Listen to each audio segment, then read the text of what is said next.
Welcome back to continuing the discussion, Genesis 35. So let's take a few more minutes and sit with the themes that emerged in Genesis 35. Because this chapter isn't just about returning to Bethel. It's about the kind of people God calls to return and what it actually costs to walk that covenant again. So let's start here. Why did Jacob wait so long to go back to Bethel? God had appeared to him there 3 years ago. Why now? Some scholars suggest that Jacob got spiritually comfortable in Shechem. Maybe it wasn't ideal, but it worked. It was fertile land, his kids were growing up, and he had livestock, wealth, and a name in the region. But here's the hard truth. Comfort can be the enemy of obedience. Sometimes we settle in a place God never meant us to build a life. And then something happens, pain, tragedy, moral failure, and suddenly we're reminded this isn't our Bethel. God uses even the fallout of sin to draw us back to himself. For Jacob, it was the aftermath of Dinah's story. For us, it might be loss, a wake-up call, or a holy discomfort that whispers, you don't belong here anymore. Another big theme in this chapter is purification, because before presence, Jacob says, get rid of the foreign idols, purify yourselves, change your clothes in verse 2. Now, those are outward acts, but they point to an inward posture, repentance. In our modern language, we don't always talk about holiness in terms of preparation. But Genesis 35 reminds us God doesn't invite us to come as we are so we can stay as we are. He's holy. He wants our whole hearts. And when we prepare ourselves, even physically, it says something to him. I'm serious about you. That's what it says. I'm turning my life towards you. I'm turning towards you. Now let's talk about Rachel's death, because it's one of the most emotionally intense moments in the chapter. It raises a deep, uncomfortable question. Why does God allow loss even when we're walking in obedience? Jacob is finally doing what God asked. He's finally going back to Bethel, and yet Rachel dies. It confronts us with this. Obedience doesn't always equal comfort, but it does lead to deeper surrender. Jacob changes his son's name from Ben-Oni, son of my sorrow, to Benjamin, son of my right hand. Why is that important? Because Jacob is choosing to speak hope over pain. He refuses to let his son's identity to be defined by grief. That's powerful. It's what we're called to do when we walk with God through suffering, rename our sorrow with his promises.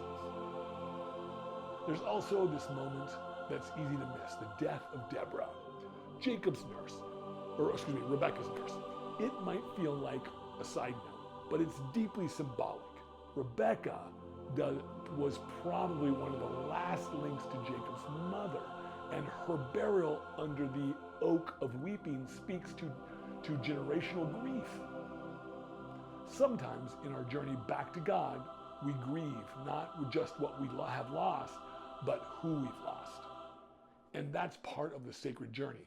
God doesn't rush us past grief. He meets us there in it. Then there's Reuben's sin with Bilhah. Honestly, this was disturbing.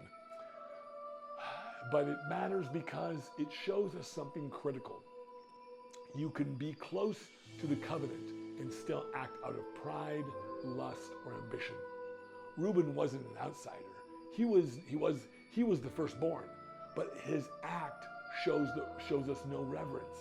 And that teaches us proximity to God's promises isn't the same as submission to God's authority.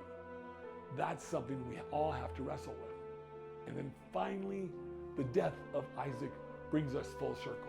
He fades from the narrative quietly, but his death reunites Esau and Jacob. Just like Ishmael and Isaac came together to bury Abraham, now these two brothers meet again to bury their father. And isn't that beautiful? God still writes healing into the generational pain. These two who were once enemies now bury their father side by side. That's a quiet miracle. And it reminds us reconciliation doesn't always come with fanfare. Sometimes it just looks like showing up when it matters. So here's the question. Here's the question I want to leave you with. Where is God calling you to return to Bethel? And what might you need to lay down foreign gods, old wounds, comfortable places in order to meet him there?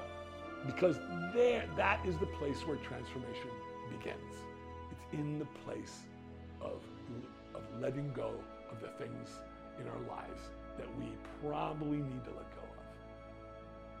Well, thank you again for being along here with this journey with me for chapter 35 and continuing the discussion.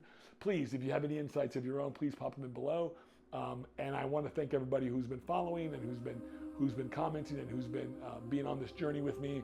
I'm committed to finishing the Bible. It's probably going to take me another 2 years to complete, something like that. I think that's what my schedule says, 2.5 years, because I think it's like a 3.5 year process, something like that. I just started this, and I'm committed to following it through. I'm also doing topic Bible studies as well, where I kind of briefly go through a particular topic and some scriptures that support what I think the Bible has to say or God has to say about those particular topics. Today I'm doing a topic on stress, so stay tuned for that if you're interested in that. So thank you so much for keeping up with us. Let's see what happens to Joseph in the next one.